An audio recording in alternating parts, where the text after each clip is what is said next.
The province is putting its foot down against the federal government's gun buyback program, an initiative to buy back more than 2,500 models of guns by next fall.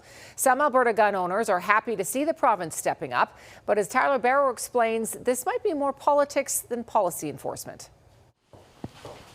Robert Stewart owns dozens of firearms, including this long-range weapon which he uses in shooting competitions. The banned model is included under the federal government's assault-style firearms compensation program. I've got a major issue with it. He also sells firearm accessories. He says since the federal government first announced the buyback program, his business income is down about 50%. People are scared buying new products just because they don't know whether more guns are going to be confiscated. Owners have until October 2026 to get rid of those guns or risk criminal charges for illegal possession of a prohibited firearm. The Alberta government is now attempting to override the federal program using the new Alberta Sovereignty Within a United Canada Act. Previously legal firearms into prohibited ones does nothing to make our streets safer. The motion calls for law enforcement agencies to decline to enforce or implement the federal gun seizure program. Alberta's government calls the federal plan unconstitutional and an attack on the rights of Albertans.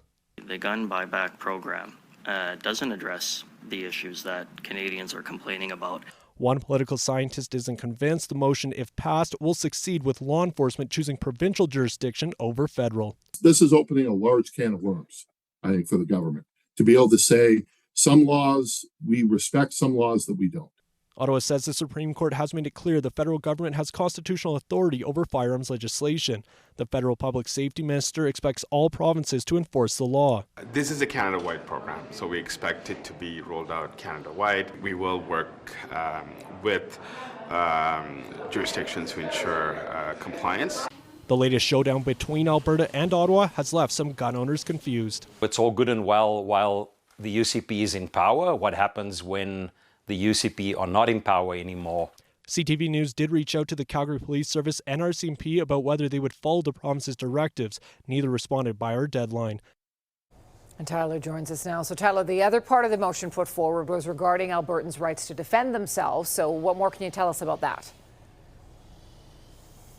Tara, Justice Minister Mickey Amery did address this today, saying when homeowners act reasonable to defend themselves, their home, or their loved ones, the Crown prosecution should not proceed with prosecution. Now, he has issued that directive to the Alberta Crown Prosecution Service. To be clear, though, those same rules about the use of reasonable force are already in the criminal code. Tara? Okay, Tyler, thank you.